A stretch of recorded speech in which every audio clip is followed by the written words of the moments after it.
What's up, guys? Welcome back to episode number 23 of this 32 in 32 series where I preview every team's 2025 offseason, going from the bottom all the way to the top.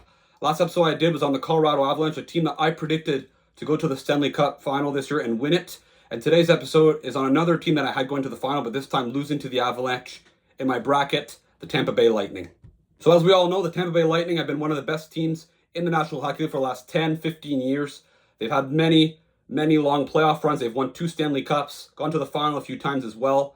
They have had an amazing core of Nikita Kucherov, Steven Stamkos, Brayden Point, Victor Hedman, Andrei Vasilevskiy, and many more. But the last few years, they haven't had that much success in the playoffs, losing in the first round in 2023 and in 2024. And as a result of the 2024 loss in the first round against the Panthers, Julien Piquet's their general manager, decided to make some changes, shake up the core a little bit. He let go of Steven Stamkos and traded away Mikhail Sergachev and brought in Jake Guentzel and Ryan McDonough. And as a result, they had a very strong regular season. They finished second place in the Atlantic Division this year. They went aggressive at the deadline, going to get Oliver Bjorkstrand and Yanni Gourde, but gave up 2 first-round picks in the process. And they were hoping for a long playoff run, as I thought they would. And they collapsed. They lost in 5 games to the Florida Panthers, so now there's some questions about what they're going to do this summer. As I said, the Lightning finished second place in the Atlantic Division, 7th overall in the National Hockey League. Like I said, general manager Julien Piquet was kind of on a hot seat. He's got to get this team back to championship pedigree because they don't really have much of a future. John Cooper, their head coach, seems like he wants to stay there. There's been rumors of him potentially leaving Tampa Bay to make some changes behind the bench and even go join the Utah Hockey Club. It doesn't look like that's what's going to be the case. It seems like he's going to want to get extended over the next 12 months. So their record, 102 points, probably their best regular season they've had in a couple years now. They've been they haven't had home ice advantage in the first round in, I would say, 3 or 4 years probably. This year they had home ice advantage. It did not do much. In fact, they lost all their games against the Panthers at home. Their goals per game, not that surprising, first overall in the National Hockey League. Their goals against 4th, their power play 5th, their penalty kill 6th, and their expected goals percentage at 4-on-5 was 12th. So the Lightning, all their stats say they've been one of the best teams in the National Hockey League and rightfully are a Stanley Cup contender. When you look at their top 5 scorers, Nikita Kucherov led the league in points with 121 points, 37 goals in 78 games. Obviously a Hart finalist. It was Connor Hellebuyck that ended up winning the Hart Trophy, but Kucherov, I believe, was a finalist. Brendan Hagel, 90 points in 82 games. Really, he's improving every year. There's always a jump in his production every single season, so I wonder what's next for him. Brayden Point, 82 points in 77 games, 42 goals. A bit of a down year when you look at his point totals, but still an elite number 1 center.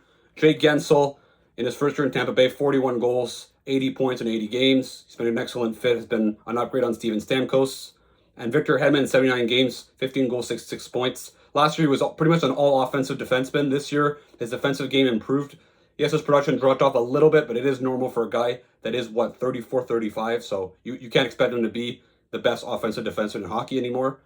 In net, Andrei Vasilevskiy had a bounce back year after having 2 bit down years. Last year, he had some injury problems. This year, a 921 save percentage, a Vezina finalist, 6 shutouts, 2.18 goals against average. Jonas Johansson, however, obviously the Lightning are not the same team when it isn't Vasilevskiy net, and it reflects here with Johansson, 895 save percent, 3.13 goals against average. Basically a 500 record with Johansson. So obviously the Lightning, it's Vazzy is their guy, and they're going to roll with him until he falls off. Now, when you look at the projected lineup for the 25-26 season before their offseason moves, Jake Guentzel, Brayden Point, Nikita Kucherov, an elite first line, Brendan Hagel, Anthony Cirelli, Gage Goncalves, Yanni Gourde, Nick Paul, Oliver Bjorkstrand, Connor Geekie, Zemgus Girgensons, and Mitchell Shafee. Their defense core, Victor Hedman, J.J. Moser, Ryan McDonough, Eric Cernak, Lilleberg, and Radish, and the net, Vasilevskiy, Johansson. So not that much change. It's pretty much going to be that their roster. They don't have that much cap space. They have about a bit over $3 million to spend. So, and with a few guys to resign, not a lot of players of note though. Atkinson, Glendening, Perbix is a UFA, and Goncalves is an RFA. So I think the Lightning, it's going to be pretty much the same team. It seems like they want to improve their defense core a little bit here. So we'll see what they're able to do there. But I expect roughly the same team. But it is a team that, if they weren't playing it in the same division as the Florida Panthers, I'd probably think would have made the conference final this year. But because they have to run into such a juggernaut of a Panthers team, well, they're kind of stuck losing the first round every year.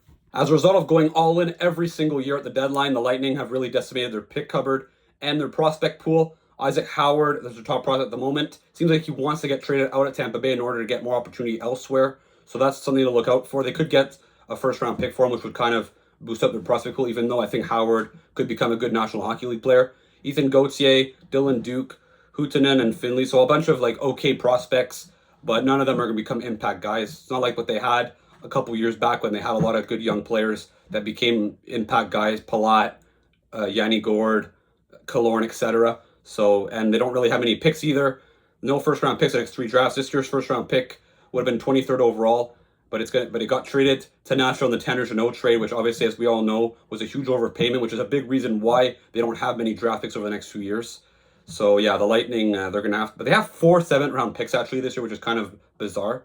But yeah, the Lightning, it's all win now for the next 3 years, because after that there ain't gonna be much coming up to replace some of their older players, especially on defense. When you look at their needs for the summer and in the future, well, right now I think their top 4 defense could use a bit of an upgrade. Obviously, McDonough and Hedman are getting older and they could fall off any time now, so I think that improving their defense core, Eric Cernak's also a guy that's often injured as well. So if they could get a guy, the top 4, ideally a right shot, I think could improve their defense core.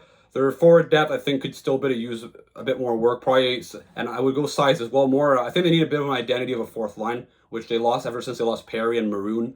So I think improving that would be something that would maybe make Tampa Bay a bit harder to play against if they suppose they were playing against Florida again. And a backup goalie, they re-signed Johansson, I think, another 2 years, so I won't expect them to make much of a move there. But considering Vasilevsky plays a lot of games in the last few years playoff time, he hasn't looked as sharp. I think getting a goalie that can, play 25, 30 games and get, take a bit of a load off of Vazzy, I think that the Lightning would really benefit them a lot. Then when you look at their long-term needs, obviously Victor Edmond, who's 34 years old, needs a successor. So that's something they're going to have to look at. It's going to be very hard to acquire, especially that they had sort of that guy in the system. Well, in the system. He was already on the team for a few years, Mikhail Sergachev. So we'll see.